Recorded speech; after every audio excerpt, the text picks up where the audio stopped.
Welcome to another podcast brought to you by The Cavern Today. This is Akira Hanoi here with Steve Crocs, bringing you the latest from the Cavern and the community. We have an interesting podcast for you today. It's all about the community.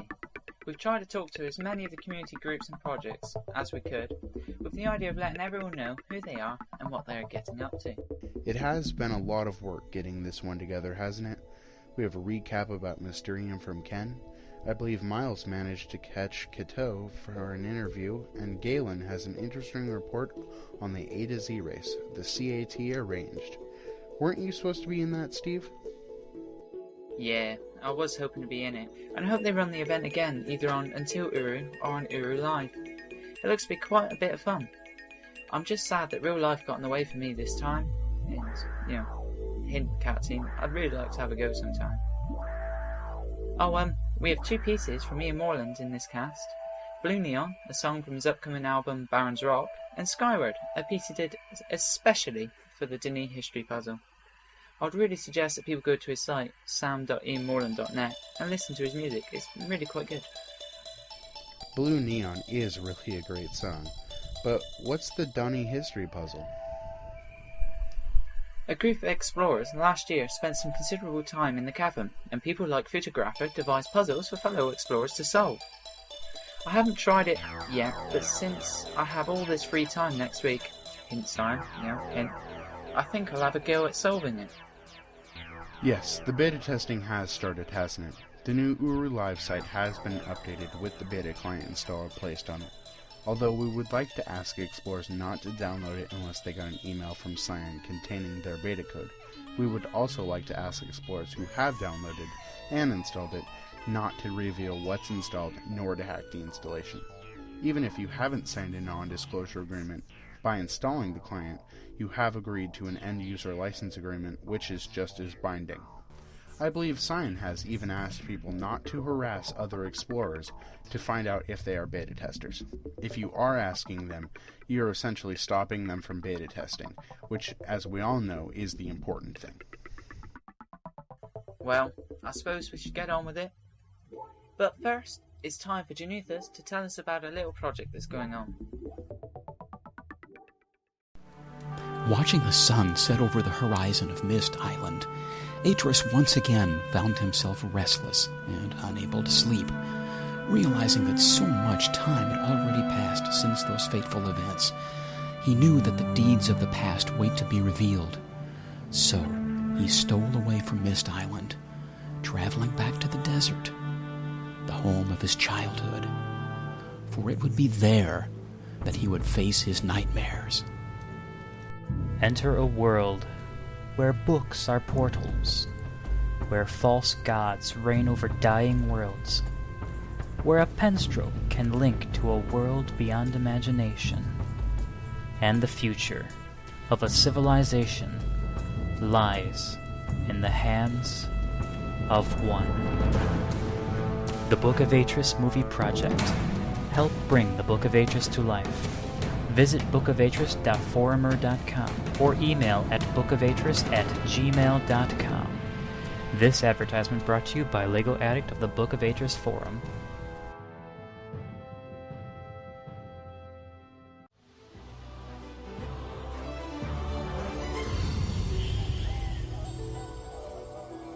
Now it's time for Galen to bring us a report on the A to Z race.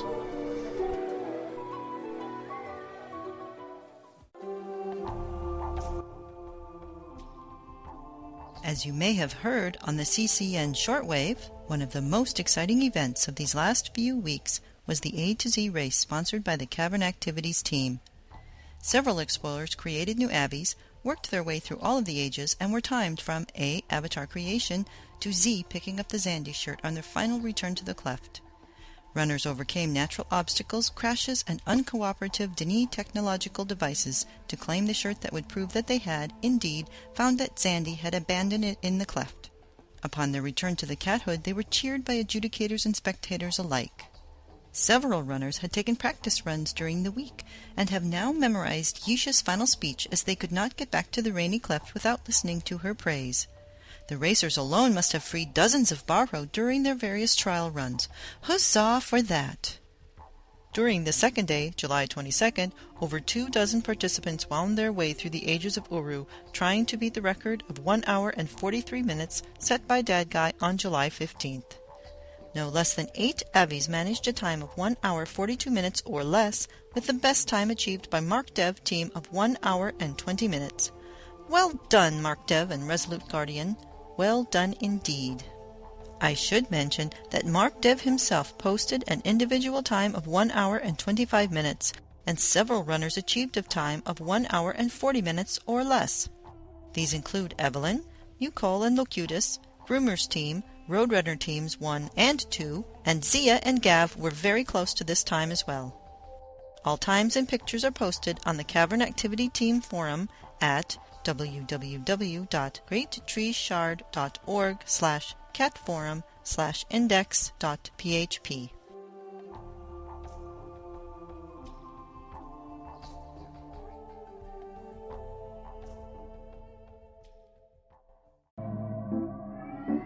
Thanks, Galen. Hopefully the CAT team will bring us many more events. Now it's time for Miles, who will be discussing age building with Kato.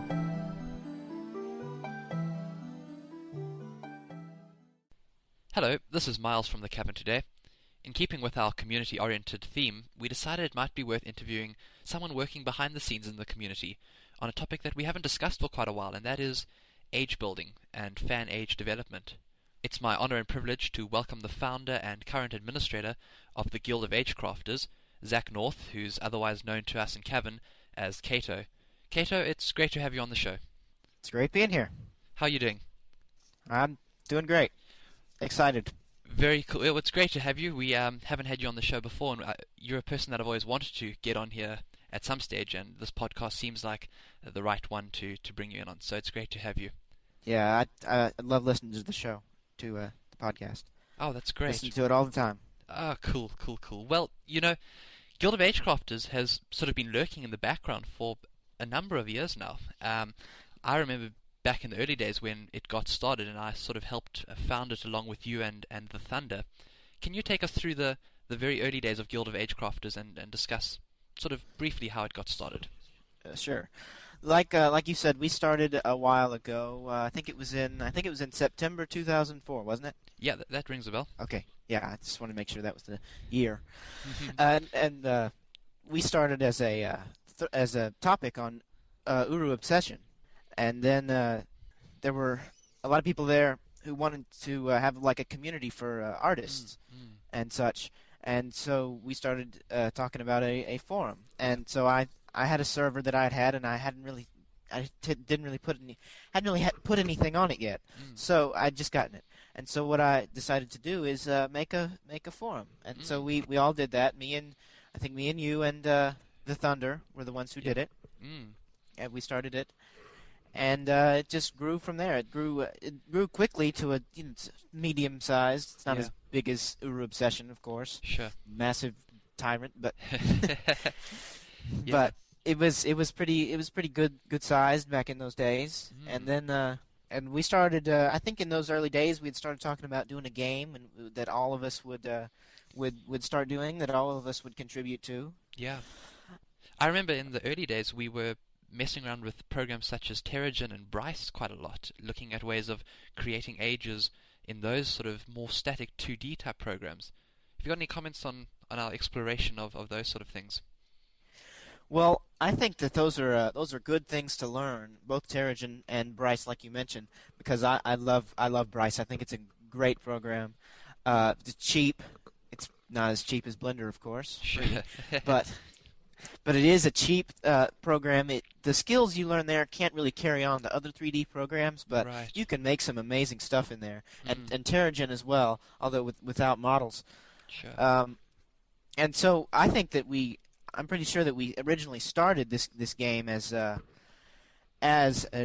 pre-rendered point-and-click game like Myst and Riven in Bryce. Yeah. or at least in a number of different programs. But Bryce is mainly what I was going to be using.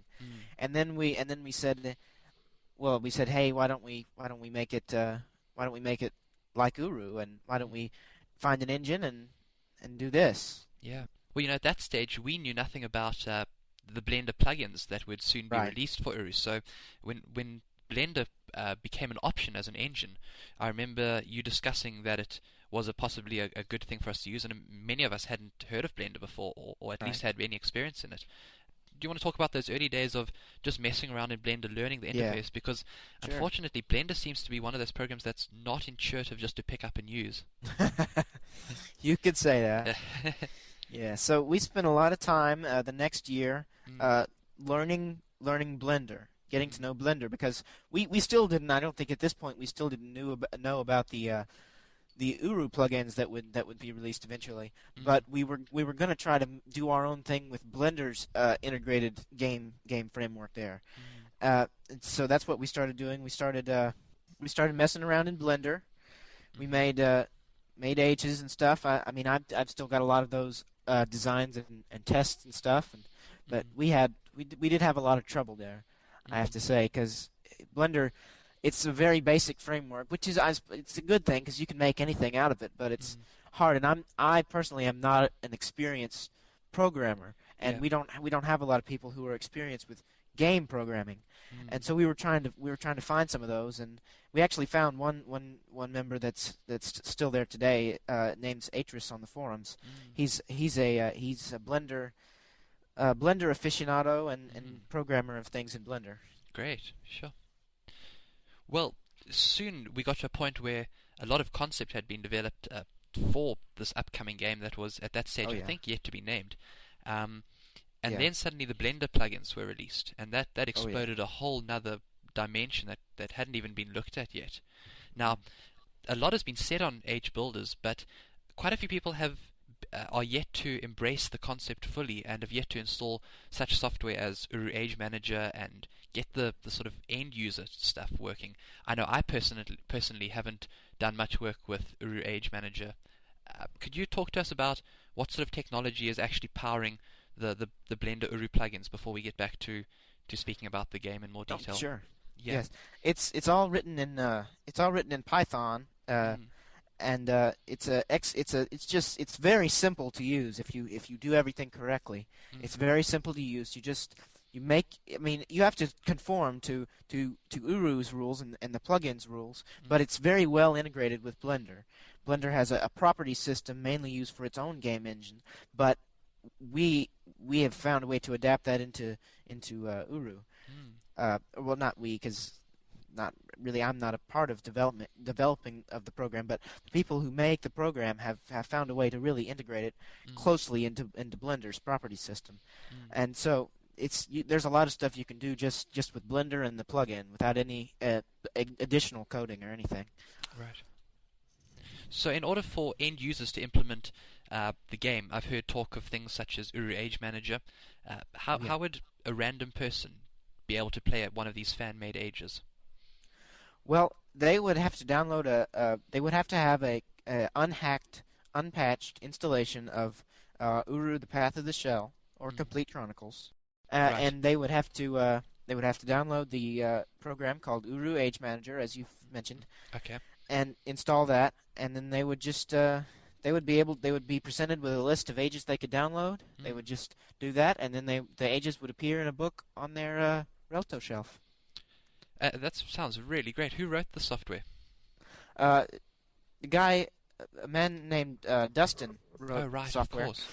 And he was a really, I think he was a really good person for the community, because he did that software, and it's a great program. Absolutely. It's an asset to people who want to play ages as well as make them. Unfortunately, Dustin has left the community. He's nowhere to be found. Sure. I wish he could have stayed longer, because he could. That program could have really done something cool. But he's given control of the age list to Starfire, I believe, who runs Age Builders. All right. Yes. All right. Well, that's good. That at least the project will be maintained in that sense from a distribution point of view. Right. Well, getting back to Guild of Agecrafters game. I guess at this stage it's worth dropping the name of the game, or at least the working title of the game, and maybe discussing a little bit of the ideas that led up to creating this game, and maybe a bit of a potential storyline if this Definitely. if that's I can available. talk for hours. I can talk for hours about that. All right. Well, I don't know if that's I don't know if that's a good thing, but Oh, you just go for it. All right. So we've got this game, and what's the game called? The name of the game is Search for the Springs of Kelbet. All right. What is that? So what is Kelbet?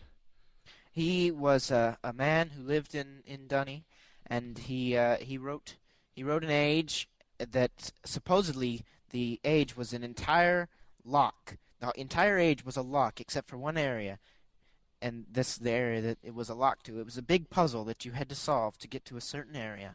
It was a reward for explorers. He called it the Springs of Kelbet, and supposedly this area has unimaginable treasure. Wow. Okay. So the goal of the game would then be to unlock Find it. and find the treasure. Yeah. All right. So are we talking about multiple ages leading up to this? Yes. All right. So do you want to talk us through a couple of the ages and elements of Sure. the game? Yeah. One of there's three that I really want to talk about. So the first one that we have is the one that anyone can see in the screenshots. We only have 3 screenshots out right now, but we're planning on doing some more very soon. It's called Ceradon, and it was made by Mystical Explorer. If anyone knows him from the community, he's a very talented modeler, and he's doing that age along with a few others. I think he has 4. He's a really talented modeler and designer. He's designed a few ages that we've given to other people to create. And this age is it's a beautiful mountainous landscape, and it's got temples, and it's got a ride sort of like the one in Riven that you ride on, or the one in Celentic in the original Myst. And it's just wonderful. The graphics in that age, personally, I think that they are just beautiful, and you can see some of his work in these screenshots that are on our website and other websites. Cool. What's the web address, Kato? Guildofagecrafters.org. Guildofagecrafters.org. Yes, that'll take you to our forum. Great, and they can find it on the public viewable section there.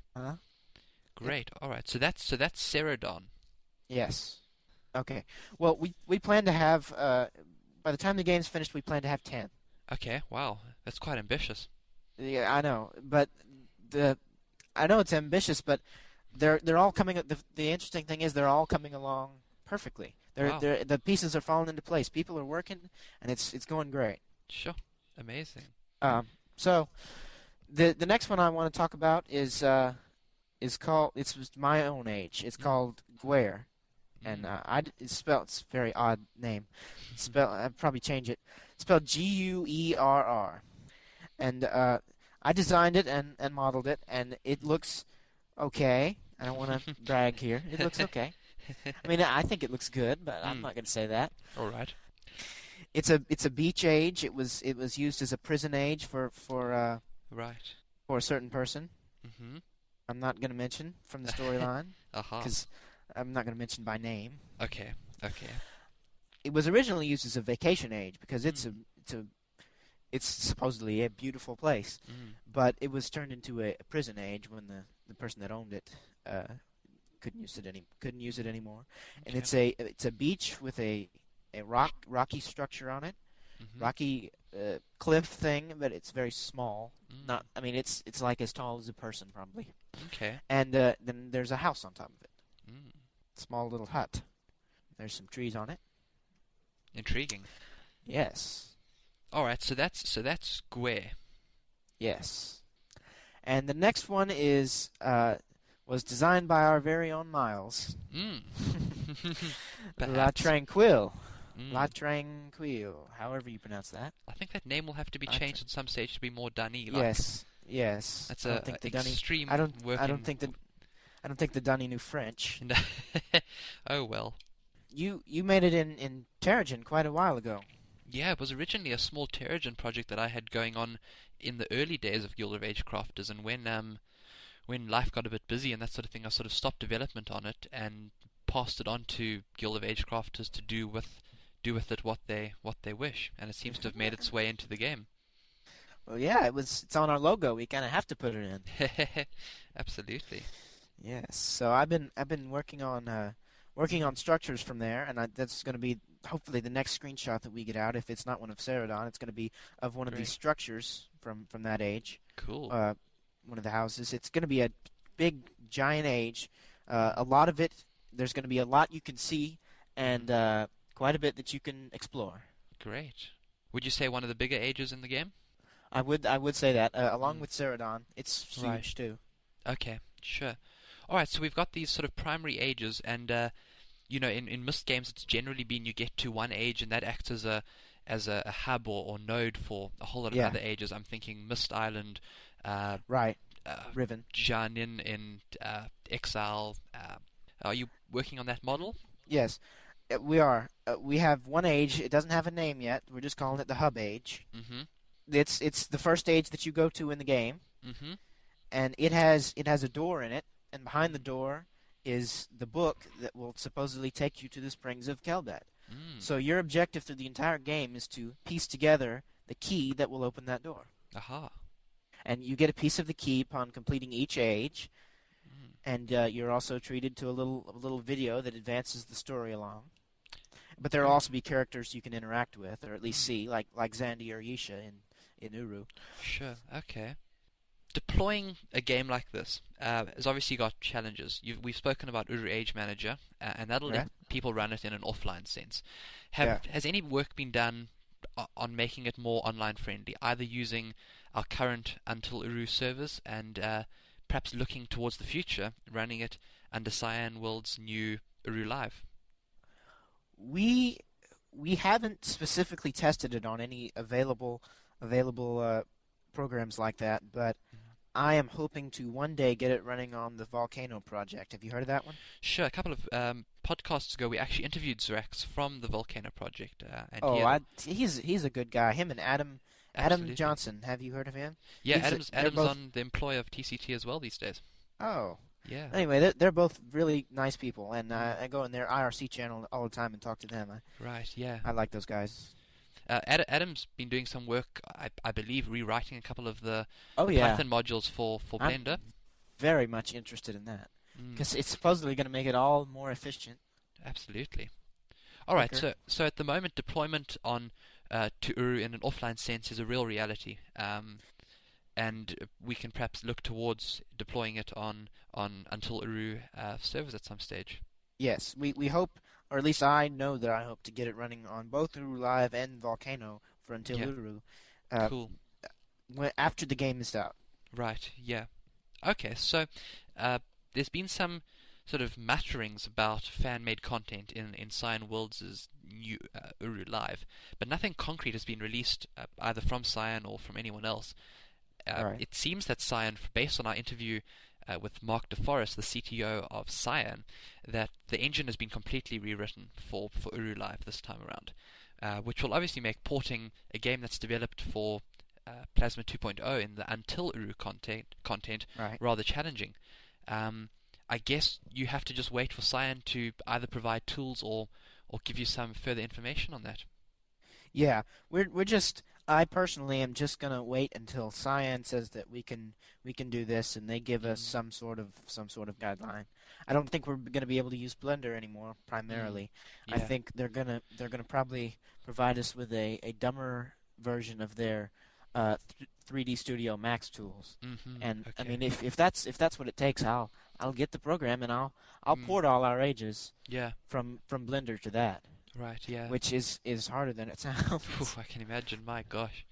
Wow. So that really is quite a project. Is there any release date set yet, Kato, or is this really working until it's done?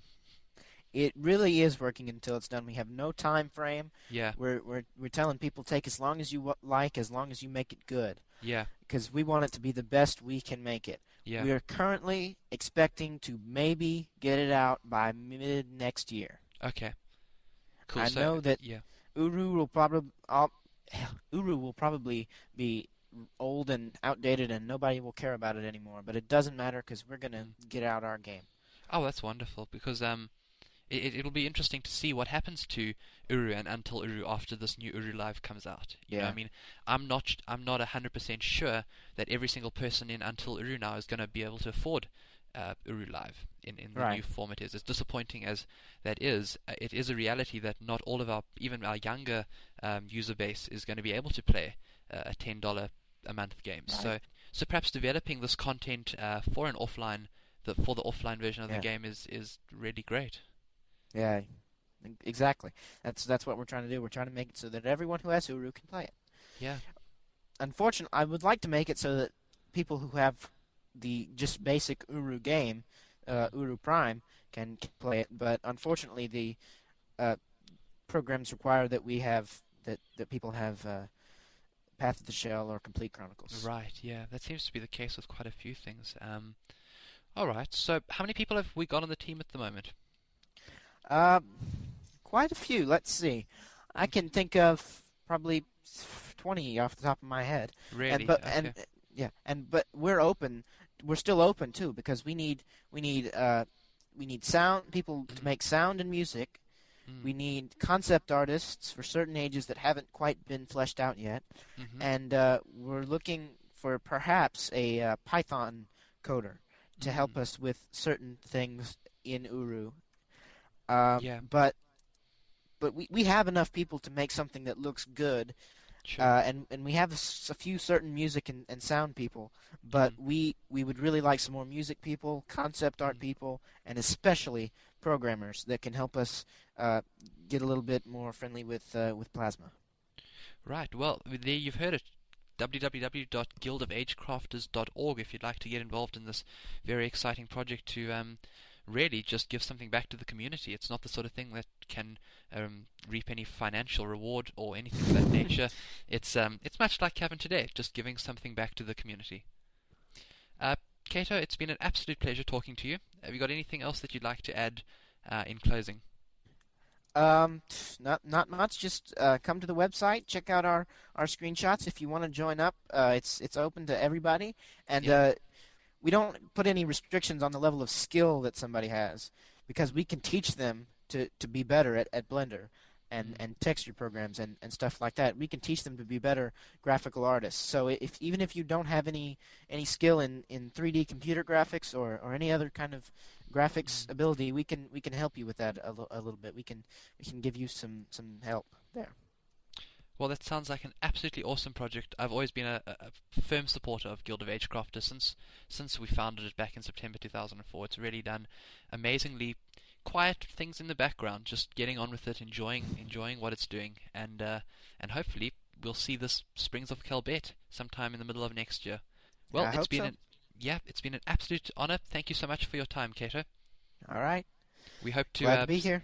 Yeah, we hope to see you on the Cavern Today forums, and we hope to get a couple of people across, or a lot of people across, onto guildofagecrafters.org. Well, for the Cavern Today, this is Miles signing off. I think Steve has snuck into Agora again, and wants to bring us an update on all things Cavern related.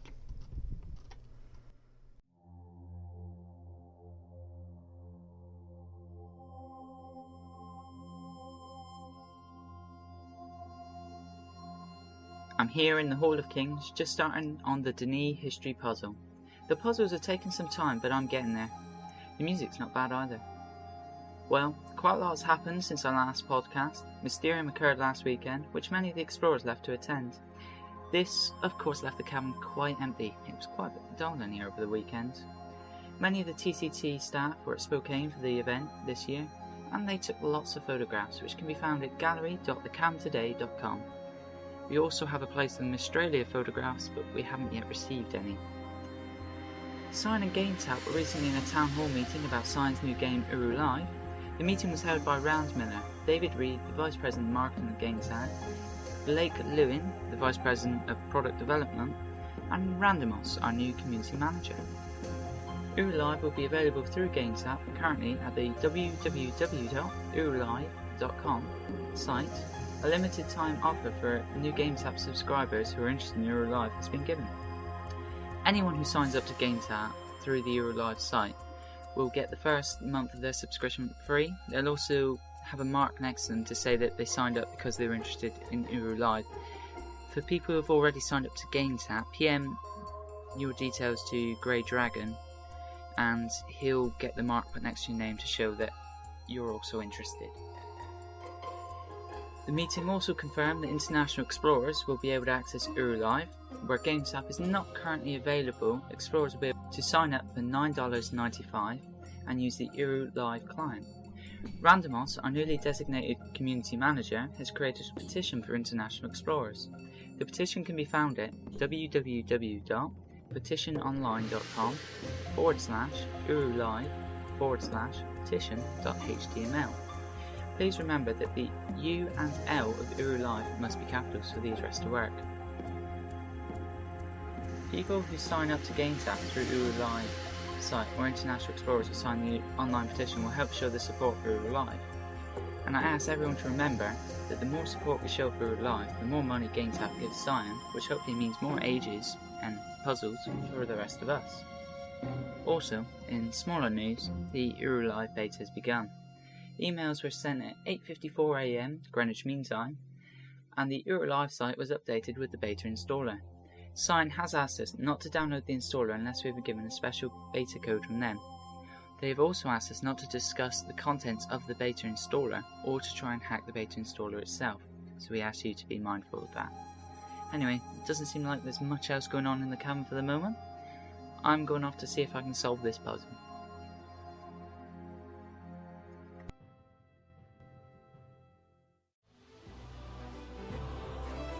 Thanks, Steve. I'm certainly excited about GameTap's support for Cyan, and I'd like to welcome Randomos as our community manager. Speaking of the community, Ken has a special recap of Mysterium for us.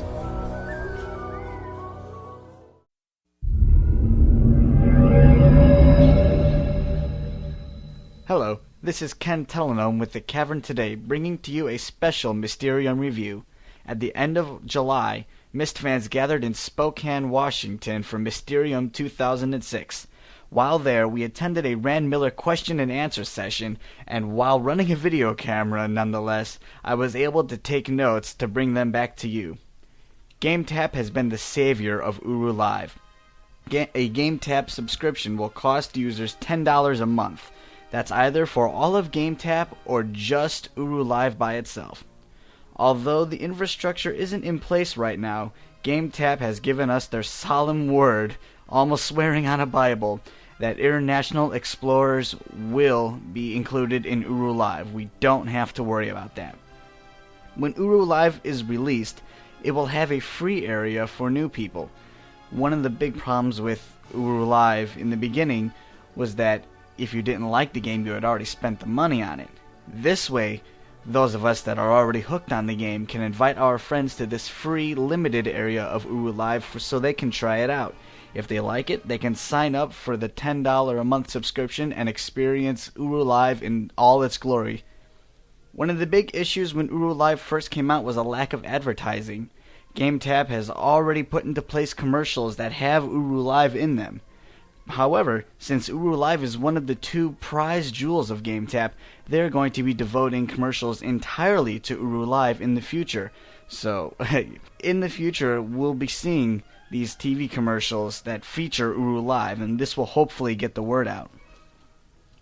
When Uru Live opens, it's not clear what's going to happen to the private shards. Rand Miller wasn't too specific. We know for sure that Damala will go down, because Damala's purpose will have been served when Uru Live opens. I think this also means that he hopes the other shards will step down quietly, as their purpose will have been served as well. The big question on everybody's mind was new content. Well, there's some good news and some bad news. The good news is there will be new content. The bad news is it won't be right away. Right now, Cyan is working on fixing all the bugs. Teledebucketophobia will not exist when Uru Live comes out. You will not crash every time you enter an age. You will not fall through cracks in the world. These are the things that Cyan Worlds is concentrating on at the moment. Fix what we have now, then add to it later. In the meantime, they will release new small things. We are told there will be more hair designs and more clothes to choose from. And, yes, we have confirmation. Guys, you will have a new Avi dance. One big part of new content that they will add is player ages. Yes, they did release these resources for a reason. The way that they're going to be involved is going to be somewhat limited at first. They're not exactly sure how it's going to work. But all of you out there who have been dutifully building these ages will find that they may end up in Uru Live. So keep working on it. We love what you're doing. The conversation wasn't always about Uru Live. For example, we learned that Rand Miller has not finished playing Myst 3 Exile, nor has he finished playing Myst 4 Revelation. We decided not to ask whether he had finished Myst 5 End of Ages. But he does like playing Uru. He did tell us that. He was also asked what he thought of Squeeze, and will they be returning in any future games. We now know that Rand Miller hates Squeeze and thinks they are evil, and has sworn that they are never ever returning to a Myst game. Someone also asked about a few years ago, Cyan had released information that it was making a movie or a miniseries with Sci-Fi Channel. That obviously fell through, or else we would all have a copy in our homes by now. But when asked if that was still an option in Cyan's future, Rand Miller said he would love to do it, but Hollywood is a fickle place, and you never know what you're going to get. Right now, Cyan does not have the resources to follow Uru Live, what development is going on in Lattice, and a movie or miniseries. But who knows? In the future, and I say hesitantly, we may very well see a Myst miniseries chronicling the timeline. And we did get official confirmation of the timeline. The timeline is the Book of Tiana, the Book of Atris, Myst, Riven, the sequel to Myst, the Book of Dunny, Myst 3 Exile, Myst 4 Revelation, Uru Ages Beyond Myst, Uru Path of the Shell, Myst 5 End of Ages, and then this Uru Live. The storyline that we will see in Uru Live is somewhat changed and adapted. They use some of the storyline in the Path of the Shell and End of Ages, but we are assured that we will hopefully be pleasantly surprised with the direction that it's going. For example, we know that we aren't going to be starting the Uru Live exploration at the Cleft. They won't tell us where we're starting, except that we'll be starting at home. One possible model for Uru Live that has been thrown around and floating around is find a place, make a home. So in Cyan's natural ambiguity, we don't actually know where we're going to be starting, because we've already been everywhere. All that's left is to go everywhere else. Last but not least, we have some missing persons reports. No one has yet to hear from Dr. Watson. Rawa hasn't heard from him, Richard A. Watson hasn't heard from him, so nobody knows where he is. Rand is just as in the dark. We also asked about poor Phil Henderson. I don't know, and I personally think something is going on there. Rand Miller insists we haven't found the body, there's really nothing we can do. Sounds a little fishy to me, but what else are we going to do? That's all I was able to scrounge up from the question and answer. I don't think it's everything, but it's all I was able to write down. I hope you enjoyed this report, and I look forward to seeing every last one of you in the cavern when Uru Live starts. This is Ken Telenom signing off for the Cavern Today.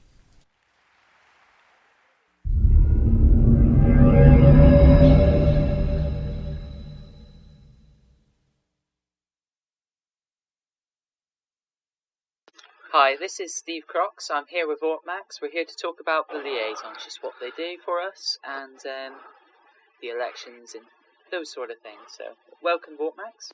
Hello, it's good to be back. Right, well, first things first, for our new explorers, would you mind explaining just what a liaison is? Well, basically, what we do, we work with the DRC to set up these town hall meetings. And at the town hall meetings, the explorers get to come ask questions of various people. Originally, we thought it was mostly going to be an in-character job where we'd be dealing mostly with the DRC and having people ask them questions. but it's kind of turned into both in cavern and out of cavern, because the first round we had was alternating DRC meetings and Cyan meetings, but now we're going to start adding in some game tap meetings as well for our new round. Oh, well, you were there at the first game tap meeting, weren't you? Yes, I was lucky enough. I talked to my brother, who works at the same place I do, and got him to come in a little early so that I could make it to that meeting. Oh, cool. And did you have any foreknowledge of the content at that time, or? All we knew at that point was that they were trying to get some special guests from GameTap there. We didn't know who it was. We didn't know for sure that they were even going to be there. And we were asked to kind of keep it to ourselves, just that little bit of information, mostly because it seems that Cyan didn't want us to get disappointed if the information got out and then it turned out they couldn't be there. They didn't want to let you guys down. So, for I think the first time ever in this job, we actually had information that we kept quiet about. But as you can see, it wasn't really anything big. So. Oh, cool. Have you noticed any change in celebrity? I know you've been a liaison now for a few months now. It seems like everybody knows me, even people I haven't met yet. They'll walk up, "Oh, you're that liaison guy." But then again, half the time people come in and go, "What's the liaison? I don't know. Explain this to me." I'd like to think that it's just not any different than if I was just sitting around and talking like I did before. But it does seem like anytime I come in, everyone's going, "Is there any news? Do you have anything interesting?" And it's always, "Well, here's what we learned at the last meeting." But have the liaisons planned the next round of elections, or how's that all going to be sorted? Do you have any ideas yet? Or? We're trying to put a few things in motion right now. I'm not sure exactly how much I can say about it. I mean, it's going to be completely transparent here before we start. But I don't want to put out any names yet as to who might be thinking about running it or anything from the DRC or Cyan yet until I know a little bit more. Now, as soon as we do know what's going on, we're not going to be involved in the actual election at all. We're just going to sit back. If we're running, we're not going to really give any input on the system. We're going to leave that to whoever's running it. If we're not running, of course, they'll be participating as average voters. And some of us are running again, some of us are definitely not running again, some of us aren't sure yet. And out of 5, I can't tell you which are which, but you'll know soon enough. Oh, will you be running again? I've been thinking about that and going back and forth. And at this point, I can say I probably will, but I'm not entirely sure. I'd really like to be there for the transition to live because it's such a big, momentous thing, and I'd like to have a little bit tiny, itty-bitty part in it. But at the same time, it's really a little more work than you'd expect it to be. And my life's gotten kind of busy of late, and I haven't been down in the cavern as much, and I feel like I'm maybe falling behind on the job. We'll see how things go in the next couple of months. By the time the election system has been... Or by the time we start the election season again, I'll probably have a better idea then. Will the job role of the liaison be further defined at the elections, or are you still kind of doing whatever needs doing as Cyan? Well, we've asked Cyan and the DRC both for more information, and we've actually asked the new / old community manager Randomos again. And they've all sort of said, we're going to try to get to it. We hope we can get to it before the election. But as of, they're all incredibly busy right now, with good reason. And so we're sort of sitting back and waiting. I think as of right now, I don't see the job changing too much in the near future.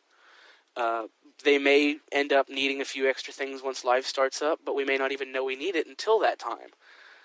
But I think as of right now, it's going to be continuing things like, at least through the launch of Live, it'll be more town hall meetings and more little meetings with the DRC and saying, okay, what do we go... Here's what everyone wants to know. What can we go tell them?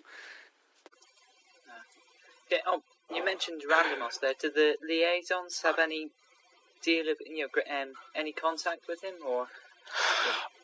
Well, Well, we didn't know that he was going to be joining GameTap. First of all, we didn't know that until the town hall meeting that Thursday, right before Mysterium, when he showed up and was introduced as community manager. I didn't really have any contact with him. We didn't have any contact in any kind of professional capacity before this, but now we're trying to get have more of a professional relationship with him between the liaisons and the community manager, so that we can help work through some community concerns together if we have any. As of right now, that's mostly been going, hey, can you give us a job description? And he said, well, we're kind of busy right now, but we'll work on that. Oh, cool. Well, hopefully we won't have any major community problems that we have recently. The only thing I've seen flaring up recently is a little bit of talk about what's in the beta installer that's caused a little argument here and there, but I think that's remained civil enough that I'm not terribly worried about it, you know. That beta installer is killing me. It's stuck in my desktop. Just don't install it, because I shouldn't, but... Mine too. It's sitting there. I downloaded it right before, apparently, Grey Dragon made his post about, don't download it unless you've got a beta client, or a beta code. And I was sitting there debating with myself, should I download it? Well, they wouldn't have put it out here if they didn't want us to have it. But I don't have a beta code, so it won't do me any good. And they'll probably put out a later version anyway by the time I get into beta, which I may or may not be in, by the way. I'm not saying. They may put out a later version, and then I'll need to get that. But maybe I ended up getting it right before I saw that message, and it's been sitting there ever since. So you're not going to say if you plan to join the beta or not, or hope to join the beta? Well, I've signed up for it, and I will state officially here and now that I am not in the beta yet. But I've decided to take a policy of mysteriousness on this subject. And so from this point forward, I'll say, I wish I could tell you if I was in the beta. I'm hoping to be in it, but I have met a few people who've signed up to it and have changed their minds recently. So. Well, if they've signed up and they don't want to get in, I'd say when they get that email from Cyan, just send it back and say, I'm sorry, I'm not interested right now, I'll wait for live. But really, I did the old beta, and we had the same...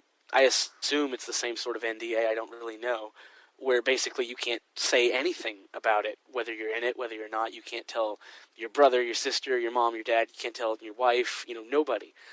And it wasn't really that big of a deal, because if I did want to talk about the beta, we had a forum we could go to and discuss it. And so that was a good place to kind of go talk about the beta without having to go talk to everybody else. The one thing I'm looking forward to is maybe planting a little fake speculation out there somewhere about the beta. And that would be evil. Once I'm in and I know, I can go out and say, well, maybe they're doing this, and it'll be completely wrong. But just to see what happens. Oh, no, Anyway, well, it's been a pleasure to have you on. Alright, thanks for having me on again. Alright. We will have to speak to you soon when it comes to election times. Yes. Hopefully this month sometime we'll know something. Okay, thank you very much.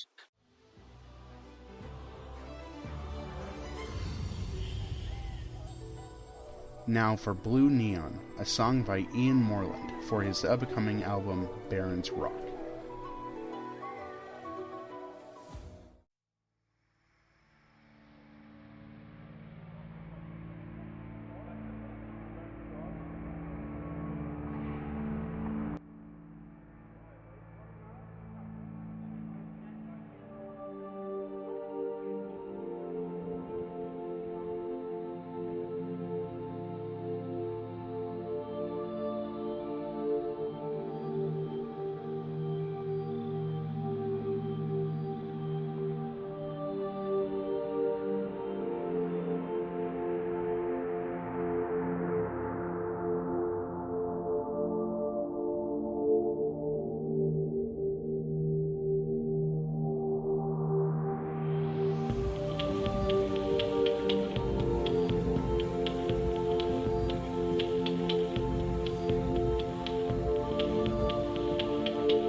Hey, this is Mowag bringing you the Journals of Toroneko, a series of journal excerpts from the in-character journal TCT staffer Toroneko kept while playing Uru.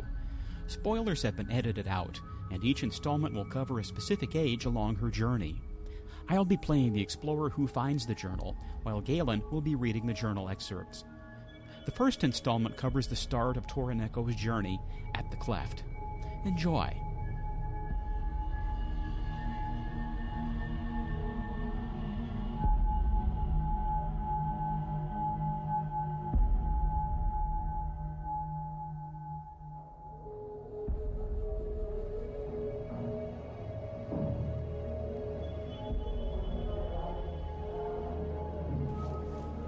The Dakota rooftop.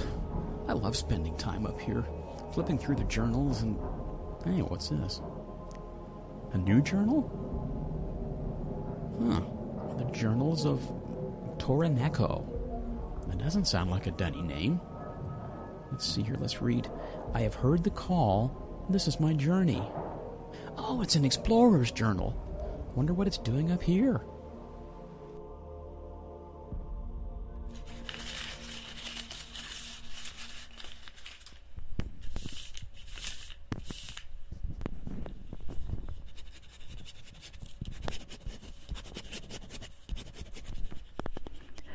The Cleft. I have heard the call. I have hiked, biked, and hitchhiked my way through New Mexico. A nice couple with a jeep dropped me off here in the desert near the place. They laughed when I said I felt compelled to come out here. Not that I could say anything. To them I was just a weird girl who wanted to wander the desert with little more than a backpack of supplies. But this is the place. This is where my journey begins, here in the shade of an old volcano. I have heard the call, and I've answered it. This journal is to keep a record of my journey.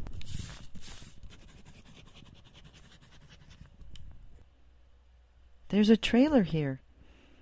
The man calls himself Zandy. He seems friendly. He has offered to help if I get stuck. Zandy says that she has left a message for me. I wonder who she is. A strange cloth. It has a swirling handprint on it. I touch the cloth and it hums and gives off a greenish glow.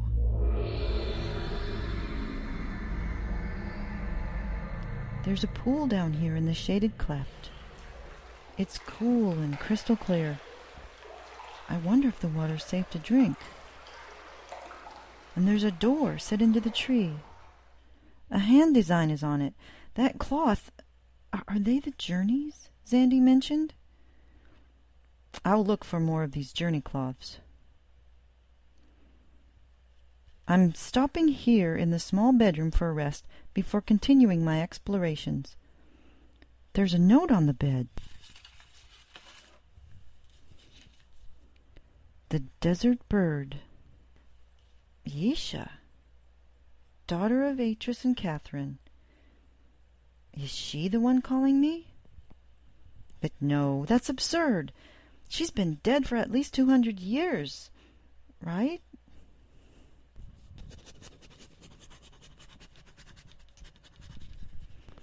I have found the 7 journeys. And now I'm ready, as Zandy put it, to enter the tree.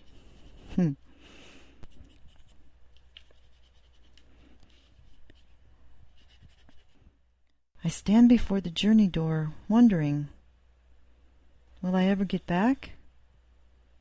Will I see home again? What's to become of me should I choose to continue? Wonderful. Now I'm talking to myself. Lighten up, Toroneko. You have been called. Yesha wouldn't bring people into danger, I hope. Then I placed my hand on the symbol and entered the tree.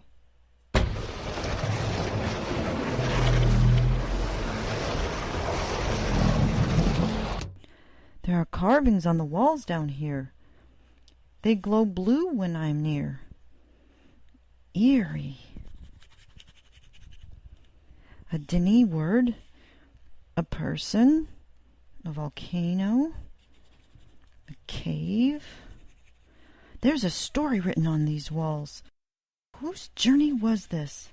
Or is it to be mine? A linking book was on a pedestal. A real linking book. On instinct, I picked it up and hooked it to my belt. I can't wait to start this journey, to find what awaits me in the next age once I press my hand to the linking panel. The glowing picture swirls a small island. Deep breaths, Toroneko. It's time to begin.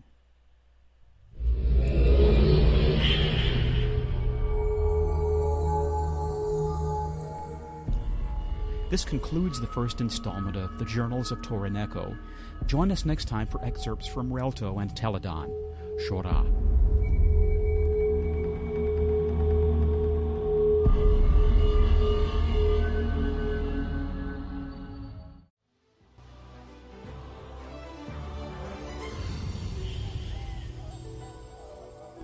Now it's that time of the show where those boys at TCT Tech try to help us get our systems ready for Uru Live. Take it away, guys.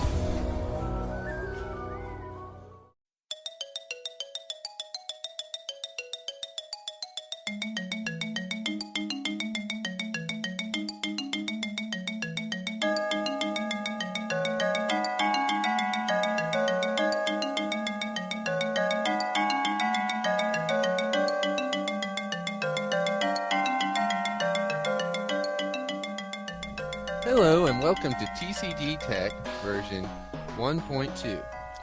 This is your host today, Anthony. Janathus, sadly, will not be with us today. Yes, I am. He's having computer problems and won't be able to make it into the cavern today. No, I'm not having any problems. I'm here, Anthony. So today I'll be sharing some graphical card recommendations to help those desiring a specific price point / performance recommendation. You mean that list I painstakingly researched for you to read off? I'm sorry, there seems to be a noise in the studio today. I can't explain why. Maybe we can just muddle our way through it and it'll go away? Noise? You're calling me noise? Mm-hmm. The last segment covered different types of DirectX rendering, their pros, cons, upgrades, improvements, and benefits.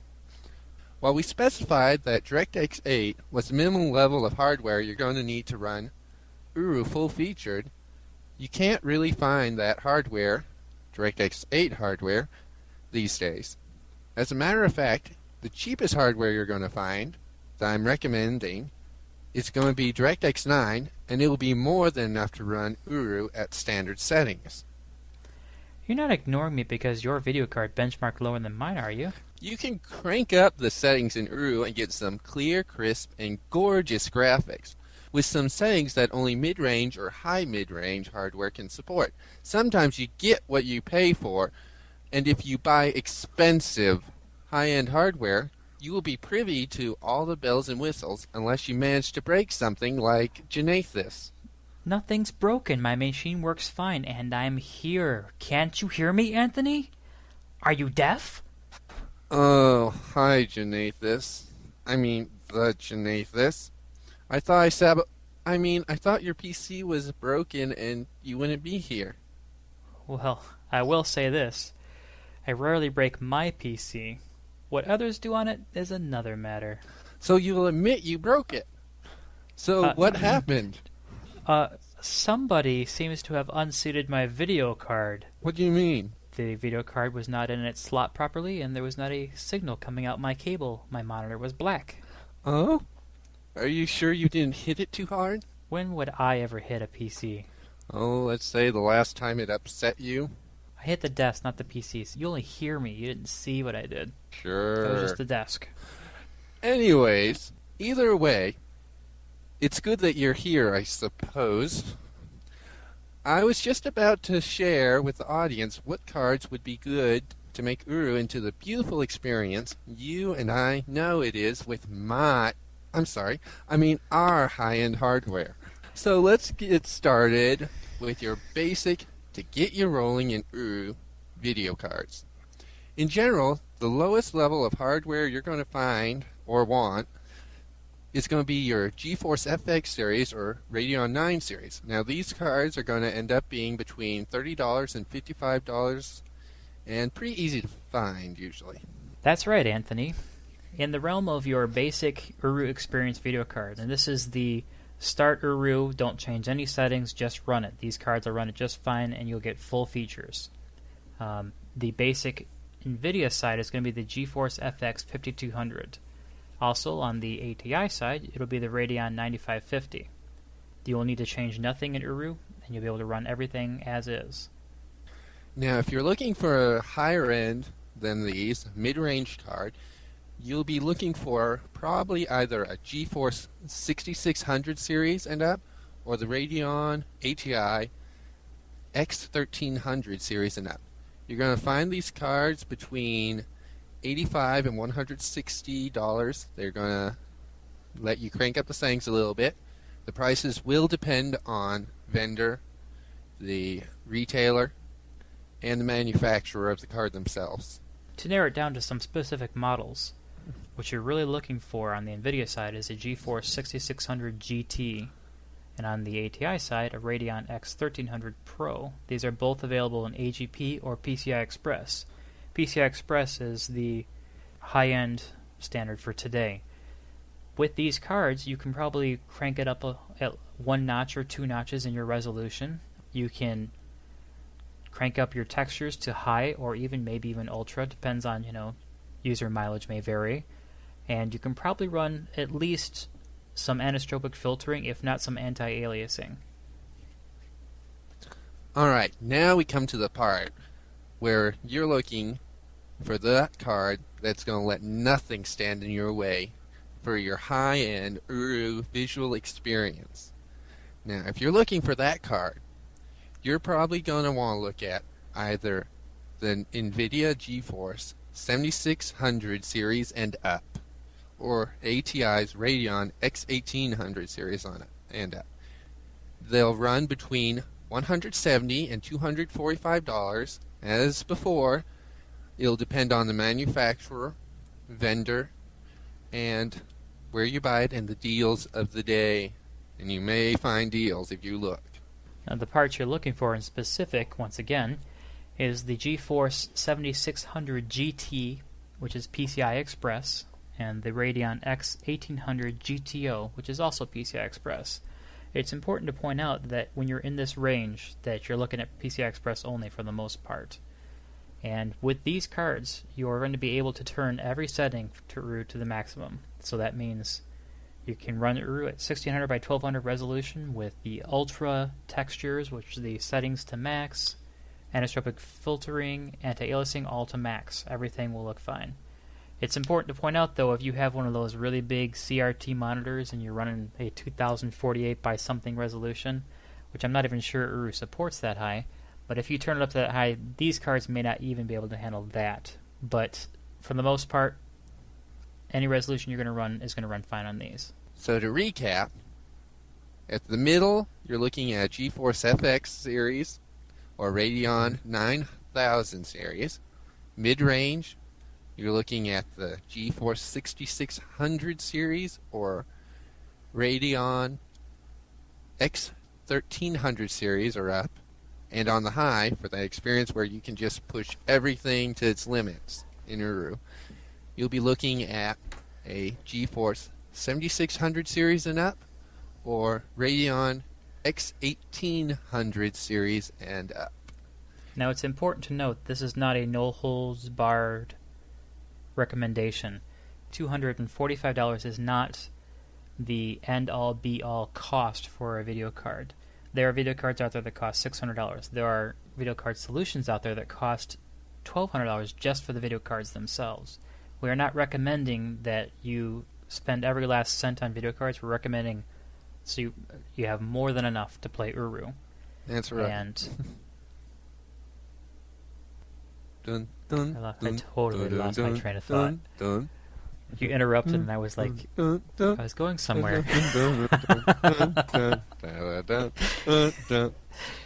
Shut up. I'm telling.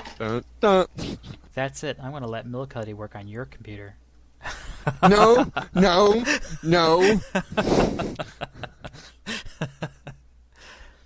Now, just remember, we made conservative recommendations for video cards for running Uru. Mm-hmm. None of this is top end, and if any of this exceeds the cost of what you're willing to pay for an upgrade, it's all up to you. It's better in some cases if money is really a concern. Run Uru with what you have first, and see if it runs okay, if it runs choppy, or if it looks bad, or if you're missing out on things. In some cases, with whatever video card you may have may not be rendering properly, and then maybe explore either driver upgrades or then a hardware upgrade option at that point. But if you want to be ready to roll as soon as Uru Live comes out, we recommend at least hitting the minimum recommendation that we follow. And remember, these actually aren't that expensive for computer parts.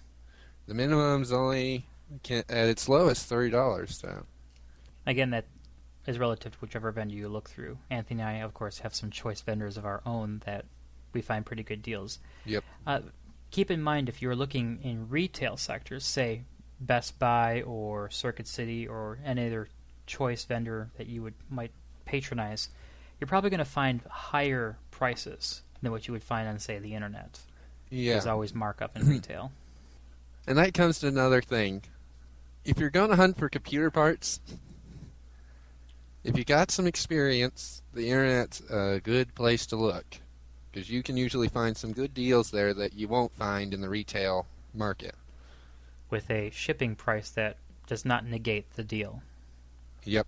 In fact, the shipping price a lot of times will come out less than the tax you would have paid at the retail location. I think that's probably where we'll wrap up this segment. Yeah, don't forget to tune in next time for our TCT Tech version 1.3 segment, where we'll be covering the audio portion of the PC and Uru gaming experience. Oh, were you talking? Yes, I was. This would probably be a good time to say goodbye. This is the Janathus. And this is Anthony getting ready to take care of Janathus. Later. Come back here. I'm not through with you.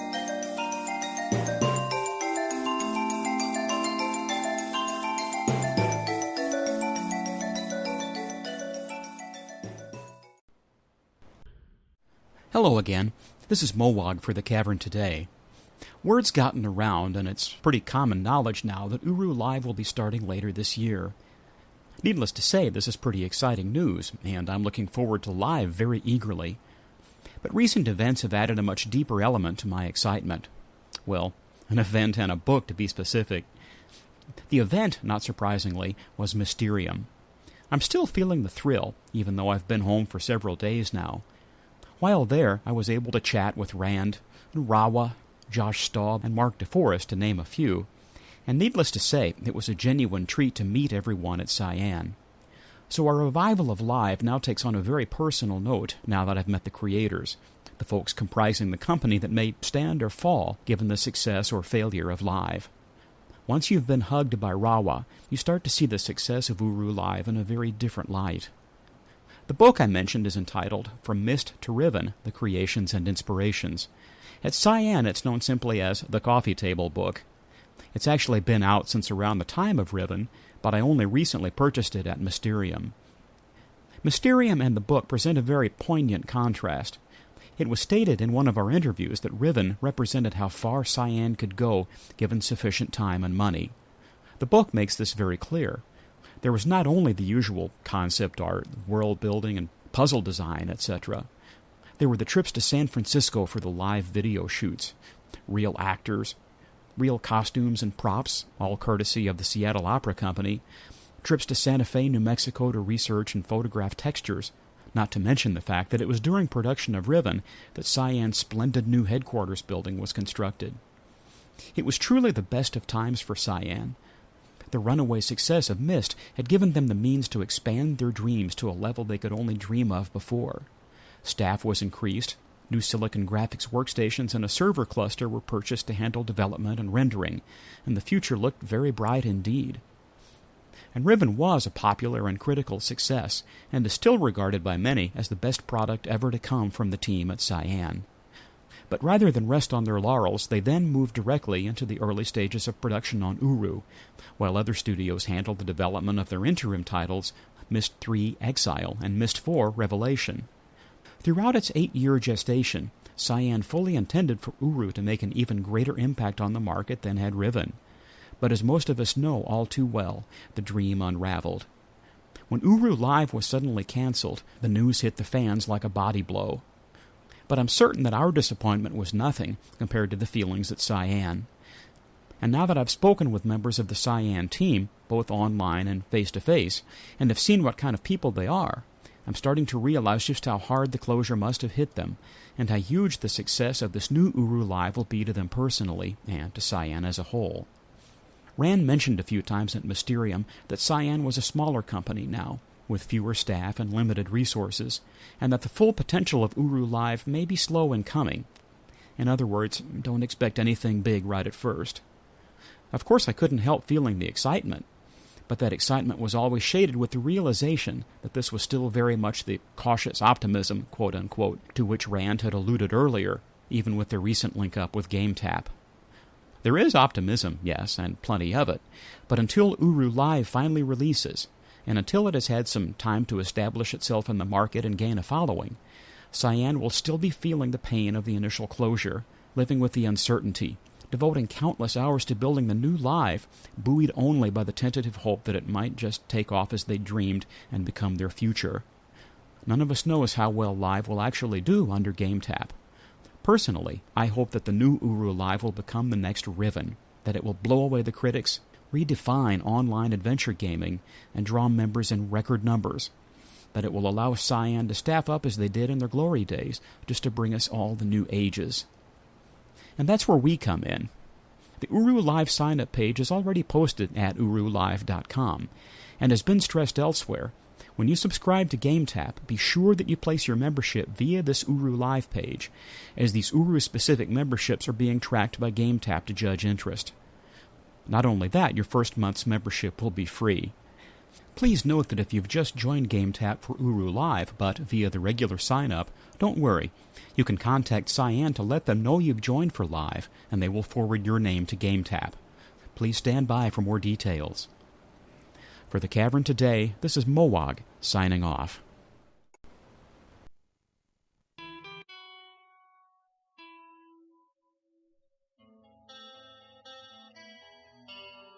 Well, that's about it for another episode of The Cavern Today. Thanks to everyone for making it another awesome month. It's been a lot of fun, what with half of our team meeting up at Mysterium in Spokane. Special thanks must go to Cyan for hosting it once again. It looked amazing. I hope you'll all have a look at the Book of Atris movie project that's going on at the moment. It's another great fan production and well worth supporting. In the same way, The Cavern Today is all about showcasing the Cavern, and if you've got a project going on, well, we want to help you make it big. Visit our forum at www.thecaverntoday.com and drop us a message. Special thanks has to go out to interview guests Kato from the GOAC and Vortmax from the DRC Liaisons. Also our thanks to Lane Morland for his awesome music composition, as well as all the other contributors. That's it. We'll see you, well, not literally on Podcast 17, which is, if I may say so, already in production. For The Cavern Today, around the world and across the shards, and now an Uru Live presentation, this is Tyon, signing off.